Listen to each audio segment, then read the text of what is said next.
Nuo ko prasideda valstybė? Kaip jie atskirti nuo kitų valstybių? Kas identifikuoja valstybę?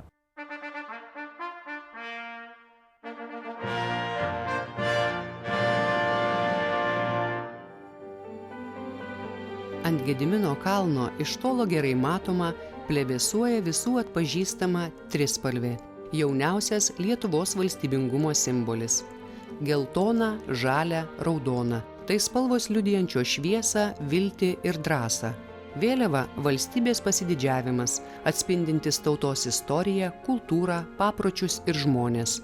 Gyvuojanti daugiau nei 100 metų, Lietuvos Respublikos tautinė vėliava reprezentuoja pasaulyje mūsų šalį kaip demokratišką ir suverenę valstybę.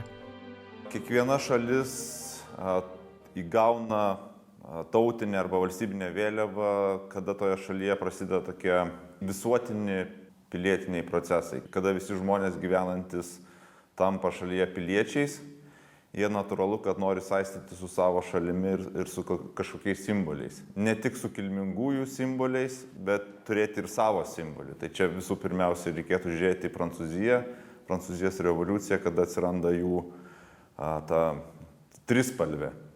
Tai aš sakyčiau, kad Lietuvoje panašių procesų galima ieškoti Kosciuškos sukilimo metu, kada tarsi kalbama apie piliečius, piliečiai kviečiami ginti šalį ir natūralu, kad ieškoma spalvų, simbolių, kurie simbolizuotų juos visus, apjungtų. Neužtenka tik tai vyties. Tai čia galima nuo 18 amžiaus pabaigos ir ieškoti tam tikrų spalvinių gamų, ieškojimų, bet jie kartu eina su klausimais nacionalinės valstybės arba pilietinės visuomenės, kaip dabar mes galėtume pasakyti. Vėliava – vienas seniausių valstybės atributų. Ilgametėje Lietuvos istorijoje pirmą kartą vėliava minima Vygando Magdeburgiečio kronikoje. Jis rašė, kad 1337 metais kautynėse ties Bajerburgo pilimi prie Veliuonos kryžiuočių šaulys ugninė ietimi sudegino lietuvių vėliavą, o po to mirtinai sužeidė trakų karalių. Tuo metu Lietuvoje, kaip ir kaimyniniuose kraštuose, vėliava buvo ne tik skiriamasis kariuomenės ženklas ar orientyras, bet ir palaikydavo karių kovinę dvasią, įkvėpdavo narsiam puolimui ar atkakliai gynybai. Mūšio lauke laimėta vėliava aukščiausio rango trofėjus. Visada simbolizuodavo nugalėtojo triumfą ir nugalėto priešo pažeminimą. 15 amžiaus pabaigoje lenkų kronikininkas Janas Duglošas rašė, kad 1410 metais į Žalgirio mūšį Vytautas atvedė 40 pulkų. Visi jie turėjo raudonas vėliavas. Ant 30 buvo išsiuvinėtas šarvuotas raitelis su iškeltu kalaviju, jojantis ant žirgo, o ant 10 jų turėjo išsiuvinėtus ženklus – Gediminaičių stulpus. Tuo metu jau vėliavos buvo svarbios, kariniai daliniai irgi vadinosi vėliavininkai ir tos vėliavų per apgultis ir tos pergalės visos ir viskas jų deginimas, tai jau buvo svarbu.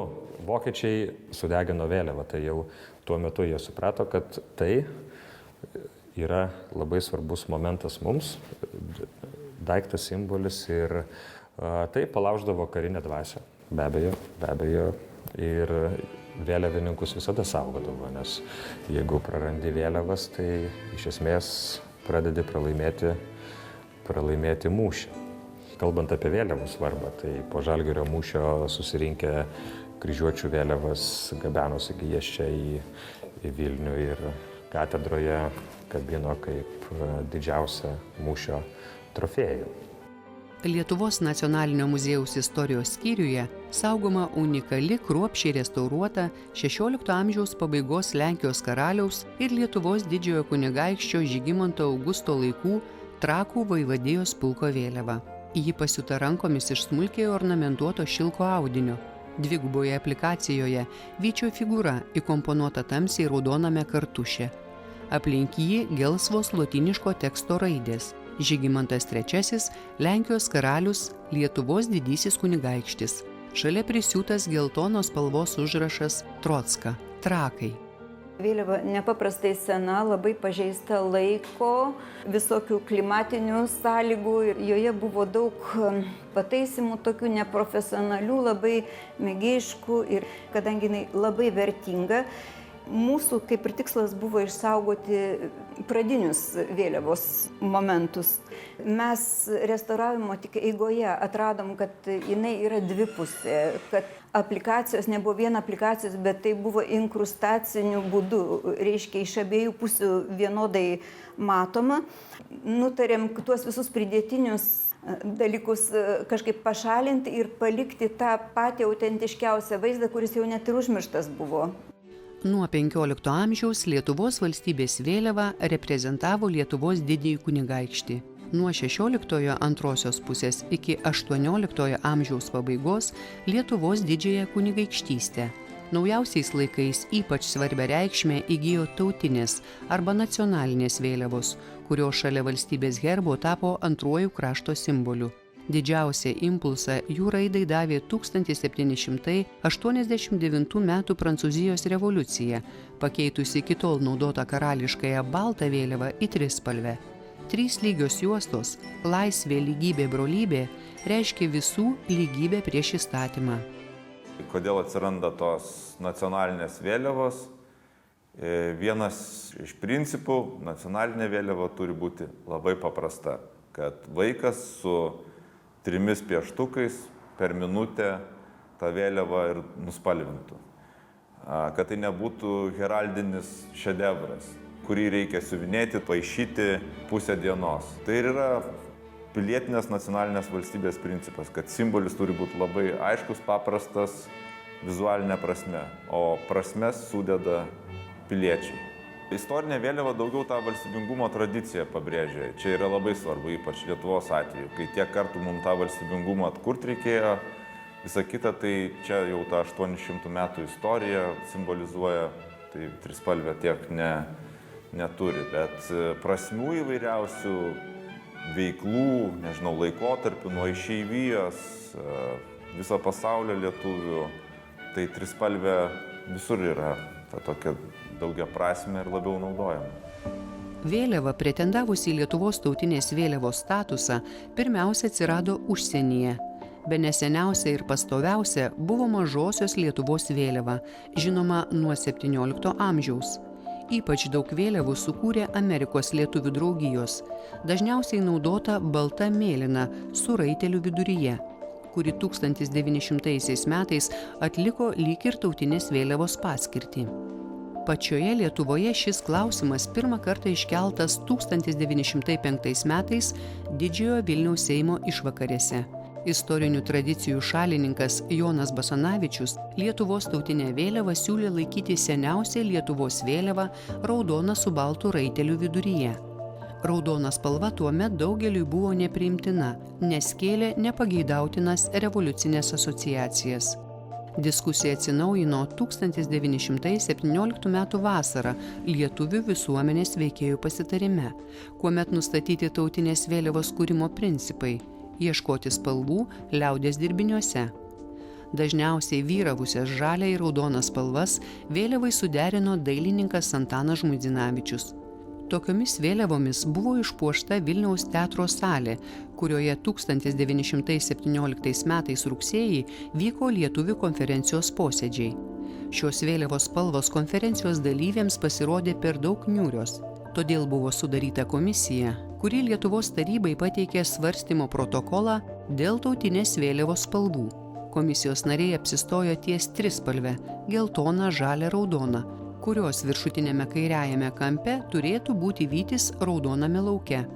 1922 metais Lietuvos konstitucija valstybės vėliavos statusą suteikė tautiniai trispalviai, bet be herbo.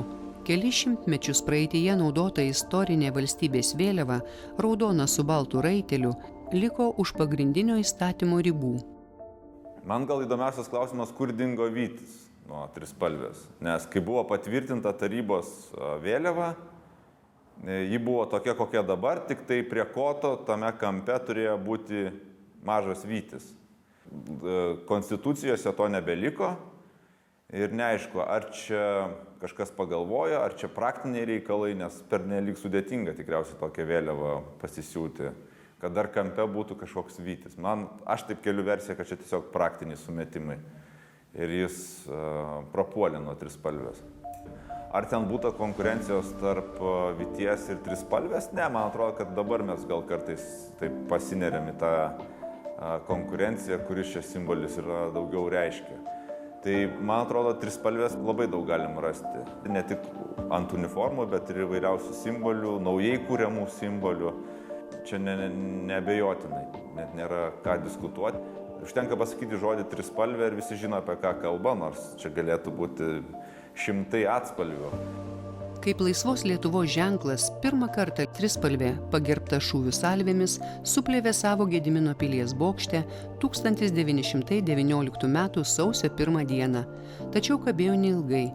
Sausio 6 dieną Vilnių užėmę bolševikai nuo trispalvės nuplėšė geltoną ir žalią spalvas, palikę tik raudoną.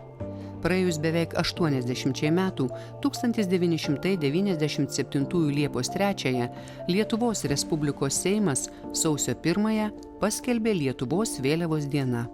Jau 15 metų, kasmet minint šią dieną, nuleista vėliava perduodama vienai iš Lietuvos mokyklų, siekiant pagerbti ir paskatinti mokyklas aktyviai dalyvaujančias ugdant vaikų ir jaunimo pilietiškumą, skatinant šalies istorijos, kultūros ir Lietuvos kariuomenės pažinimą. 1940 vasarą sovietams okupavus Lietuvą trispalvę pakeitė raudona sovietinė vėliava. Gūdžiu sovietmečiu, kaip ir visi Lietuvos simboliai, trispalvės buvo giliai paslėptos spintose, užkastos ar išvežtos į užsienį bėgusiųjų nuo represijų ir persekiojimo.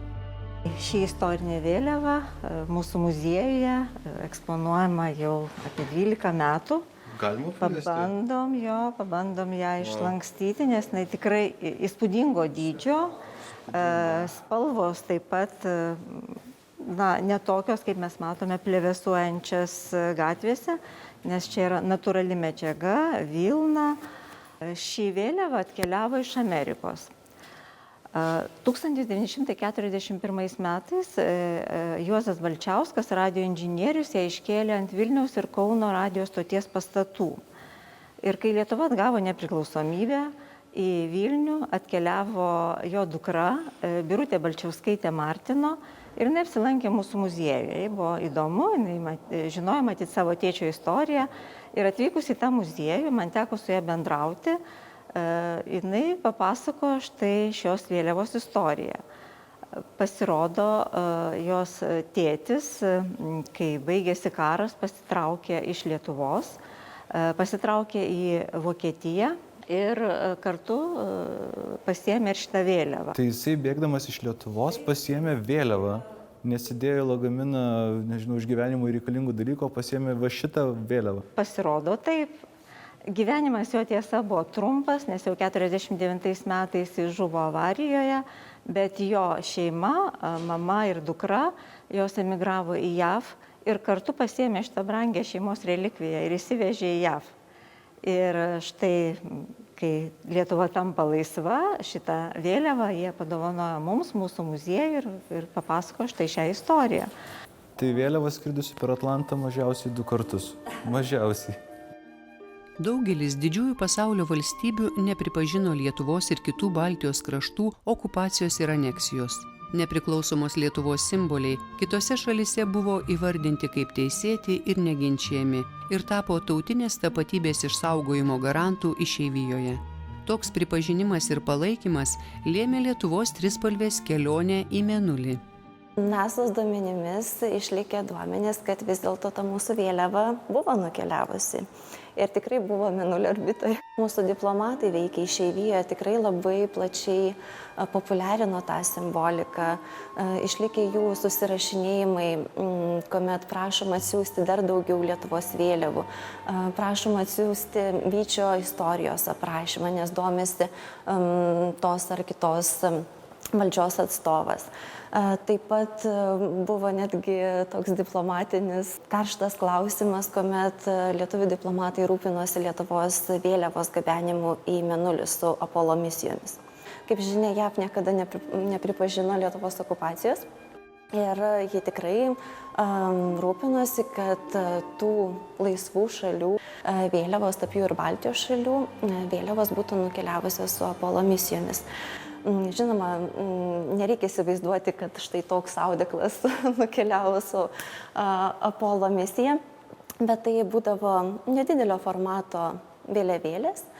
Ir dabar toks ir netgi klausimas, kur ta grįžusi mūsų vėliava. Nes paprastai tokios vėliavos būdavo atiduodamos valstybių valdžiai, bet kadangi pas mus buvo tokia situacija, galimai ją grąžinom kažkuriems diplomatams ir kol kas, nežinom, bet gal kažkada atsiras. Griūvant Sovietų sąjungai, jau 1988 m. vasarą Lietuvos sąjūdžio ir kituose atgimimo renginiuose ėmė plevėsuoti tautinė vėliava. Spalio 7 dieną iškilmingai ji buvo iškelta Vilniuje Gedimino pilies bokšte. O lapkričio 18 dieną Lietuvos trispalvei buvo suteiktas valstybės vėliavos statusas. Tuo metu istorinė vėliava, raudona su baltu vyčiu, buvo primiršta. Esame gana išskirtinė valstybė, nes mes turime 2 valstybės vėliavas. Pirmaisiais metais po nepriklausomybės žmonės bijojo istorinės vėliavos, kuri šiuo metu yra valstybinė istorinė vėliava, tai yra raudoname lauke raitelis. Nes jiems tai asocijavosi su okupacija, daugelis bijojo raudonos spalvos. Netgi kuriant vietovių herbus, miestelių ar kaimų, ne visada pavykdavo įkalbėti, pasirinkti herbo raudoną lauką, nes neigiamos asociacijos kuriamos.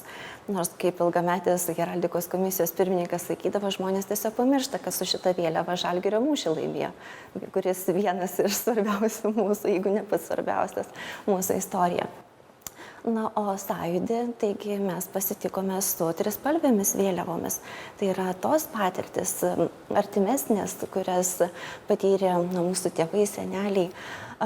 Sovietmetį šiek tiek ištrynė tą LDK istorijos pažinimą ir kartu istorinės vėliavos, galbūt tą tokią svarbą, simboliką galų gale. Nes tai yra labai gražus ir stiprus heraldinis simbolis. 1992 metais spalio 25 dieną priimtos Lietuvos Respublikos Konstitucijos 15 straipsnis skelbė: valstybės vėliavos spalvos geltona, žalia, raudona. Lietuvos istorinė vėliava raudona su baltu raiteliu įteisinta įstatymu kaip istorinio atminimo ženklas. Nuo nepriklausomybės atkūrimo pradžios abi šios vėliavos žymi svarbias valstybinės institucijas. Teisės aktais patvirtintos ir vėliavų naudojimo taisyklės. Įstatymas iš esmės nedraudžia ir nuolat iškabinti valstybinių vėliavų, tik tai be abejo reikia laikytis iškėlimo tvarkos. Valstybės tautiniai, turiuomenė trispalviai vėliavai, vis dėlto turi būti atiduota didžiausia pagarba heraldikos principų, o istorinė valstybinė vėliava turi sekti po jos. Pagrindinis reikalavimas dėl vėliavos iškėlimo būtų taikomas pagarbos principas. Ji turi būti nenublukusi, neapdriskusi, tvarkinga.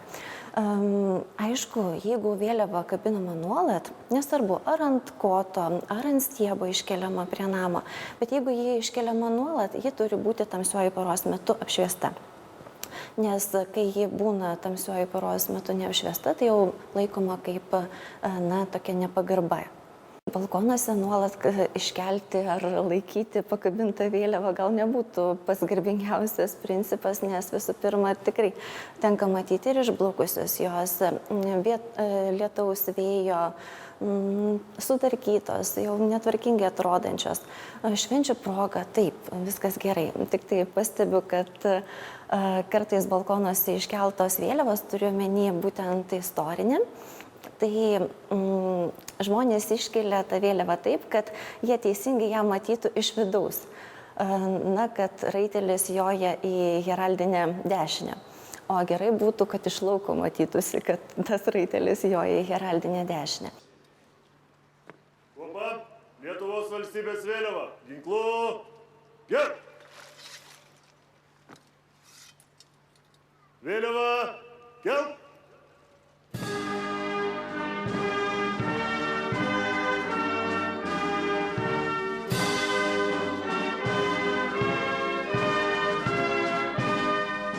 Vasario 16, kovo 11, sausio 13 datos menančios ryžto, drąsos ir pasiaukojimo žingsnius nepriklausomybės link. 18 kartų per metus valstybinių švenčių ir kitomis atmintinomis dienomis trispalvė ir istorinė vėliavos vieningai plazda miestuose ir miesteliuose. Jos keliauja po pasaulį, suplazda kalnų viršūnėse, skelbdamos žinią apie mažą, bet atkaklę tautą, ištikimą savo tėvynei ir jos vertybėms. Augant naujoms kartoms, gimsta naujos idėjos, kaip įprasminti mūsų vėliavą šiuolaikiškai. Vėliava yra nuo žodžio vėl ir vėl ir vėl ir vėl. Reiškia, mes esam tarp čia ir dabar ir praeities ir ateities, turėdami vėliavą rankose. Ir kadangi kiekviena karta turi kažkokį patirti bendrystės jausmą, mano čia manimu, tai yra labai svarbu yra. Tai tas vėliavos buvimas ir susirinkimas į krūvą su vėliava, jau nebūtinai šimtmečio proga, bet šiaip, reiškia, bet kuriuo atveju randant šventę, švęsti su vėliava. Tai kai tik ta vėliava jau tapo kūnu ir vaikai susirinko ir pirma eisena tai buvo nuo katedros aikštės iki Basanavičiaus kapo šimtmečio proga vasario 16 žiemą. Labai šalta buvo, bet jeigu būtumėt pamatę tą emociją, kuri buvo, reiškia, tai buvo didžiulė dovana iš tikrųjų. Tikrai dovana ir aš, kiek suprantu, tai buvo vaikų dovana tėvynei ir paskui mes padarėm tokį veiksmą, kad visos tos vėliavos vaikams buvo padovanotos. Ir jų piešiniai tapo, dabar jau yra archyviniai, jie yra visos Lietuvos turtas, reiškia, čiurlioniukų piešiniai yra tapę jau suarchyvuoti, juos galima naudoti ir pašto ženklam, ir dar kažkam, labai įvairiems tikslams, nes vaikai tuos piešinius padovanojo Lietuvai, o mes savo ruoštų tai pavertėm jiems dovana vėliavą. Šiandien neįsivaizduojame minėjimų, eisenų, švenčių, be trispalvės ir vėliavos su vyčiu, visų atpažįstamų ir suprantamų simbolių, kurie buvo, yra ir bus mūsų valstybės istorija, dabartis ir ateitis. Geltona, žalia, raudona. Šviesos, vilties ir atsakomybės spalvos, kurios mus išskiria iš kitų valstybių, įkvepia ir leidžia tuo didžiuotis.